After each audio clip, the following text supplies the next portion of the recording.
നിങ്ങളെ പ്രകൃതി സംരക്ഷണത്തിനായി വലിയൊരു സംഭാവന ചെയ്തിട്ടാണ് വരുന്നത്. എന്ത് CSKക്കെതിരെ 60-ലധികം ഡോട്ട് ബോളുകൾ എറിയുകയും നിറയെ മരങ്ങൾ വെക്കുകയും ചെയ്തിട്ട് വരികയാണ്. അപ്പൊ അതുകൊണ്ട് നിങ്ങൾക്ക് SRHന്റെ ഇരുന്ന് വളർച്ച കിട്ടിയിട്ടില്ലേ, അതിന്റെ ബാക്കി KKRന്റെ അടുത്തും കൂടി വാങ്ങി. എന്ത് കിട്ടാന് നിങ്ങൾ കഴിഞ്ഞ കളിയില് തോറ്റ് SRH അവരുടെ ഫുൾ പവറിൽ എപ്പോഴോ ഒന്ന് കത്തി, അതുകൊണ്ട് ചേസ് ചെയ്തു. എല്ലാരും തോൽപ്പിച്ചിരുന്നു അവരെ. അവര് വലിയ പേരും പേരുമൊക്കെ പറഞ്ഞു നിൽക്കല്ലേ, അതിനനുസരിച്ച് അവരൊന്ന് ഫോമായി. അതിനൊക്കെ ഞങ്ങള് അവരെ വലിയ സ്കോർ ചേസ് ചെയ്തു. അത് പിന്നെ പറഞ്ഞിട്ട് കാര്യമില്ല. 5 തവണ ചാമ്പ്യന്മാരായ ടീമിൽ വെറും 100 റൺസിന് ഒതുക്കി കിടിലൻ വിജയം CSKനല്ലേ. CSKനെ എല്ലാരും തോൽപ്പിച്ചിട്ടാണ്. ഇപ്പൊ കണ്ണൻ കളിക്ക് പോയാലേ ഒരു തോൽക്കേണ്ട ടീമാണ്, അത്രക്ക് ലോക്കൽ ടീമാണ്. എടുക്കാല്ലേ ഓരോ ക്യാപ്റ്റൻ പരിക്കായി പോയി. പിന്നെ എല്ലാ പ്രാവശ്യം ക്യാപ്റ്റൻ ആക്കേണ്ട ആളെ പിന്നെയും ക്യാപ്റ്റൻ ആക്കി.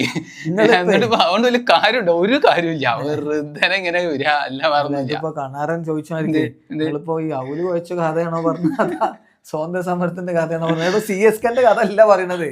ആയിക്കോട്ടെ, നിങ്ങൾ ഓലെ തോൽപ്പിച്ചിക്കാണ്ടല്ലേ വരുന്നേ. ഞങ്ങൾ ഓരോ തോൽപ്പിച്ചു ഞങ്ങളെ കപ്പാസിറ്റി അതൊന്നുമില്ല. അവരെ മോശത്തരം കൊണ്ടോ ഞാൻ ഓരോ മോശത്തരാണ് നിങ്ങളോട് പറഞ്ഞത്. ഇല്ല, ഞാൻ പറഞ്ഞത് എന്താ വെച്ചാല് നിങ്ങൾക്ക് കപ്പില്ലാത്തവരാണ്. ആ CSK 5 കപ്പുള്ളവരാണ്. അവരെ തോൽപ്പിച്ചാൽ ഞങ്ങള് വരണേ. പണ്ടത്തെ കഥ പറയണ്ട. ഞങ്ങള് പറഞ്ഞാൽ നല്ല അടിപൊളി ടീമാണ്. രണ്ട് ചെക്കന്മാര് പോയ വേറെ ആളുണ്ടേ, എന്തൊക്കെ ആളുണ്ട് അടിച്ച് നിരത്തിയത്. ബാക്കിയുള്ള ഒരു നിരത്തലുമില്ല. ഞങ്ങൾക്ക് ഹർഷദീപ് സിംഗ് ഉണ്ട്, ഇന്ത്യന്റെ സൂപ്പർ ബോളർ. സിംഗ് ബോളൊക്കെ ചെയ്യാൻ കഴിയും, ബാറ്റ് ചെയ്യാൻ കഴിയും. ഞങ്ങളെ ചെക്കന്മാർ 2 ആളും കൂടി ഇറങ്ങിയിട്ടുണ്ട്. അടി അങ്ങോട്ട് തുടങ്ങിയിട്ട് നാരായണനും ക്യൂഡിക്കും കൂടി തുടങ്ങും. പിന്നാലെ ഞങ്ങളെ ക്യാപ്റ്റൻ പിന്നെ അങ്ങനെ വരും റിങ്കും രഘുവൻഷും. റിങ്കുവിനൊക്കെ നിങ്ങൾ അവസരം കൊടുക്കണ്ട.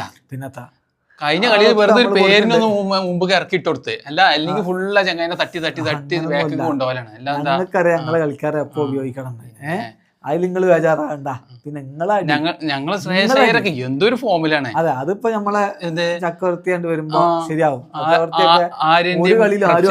എന്തൊരു ഫോമിലാണ്. നിങ്ങൾക്ക് എങ്ങനെ ചെയ്യാൻ കഴിയും? ആരെയൊക്കെ കണ്ടിക്കണം ഇങ്ങനത്തെ ഒരു ബോൾ എന്ന് വിചാരിച്ചു. നമ്മളെ ചക്രവർത്തിന്റെ ചക്രവർത്തിനൊക്കെ എല്ലാരും ഇപ്പൊ ആരും അടിച്ചിട്ടില്ല. നിങ്ങൾ പഠിച്ചു തീരുമ്പോ IPL അതാണ് ഉണ്ടാവുക. കൊല്ലങ്ങളായിട്ട് ചക്രവർത്തി IPL എറിയുന്നുണ്ട്. ഇന്ന് വരെ ഒരാൾക്കും ആ മിസ്റ്ററി വിളിച്ചാൻ പറ്റിയിട്ടില്ല.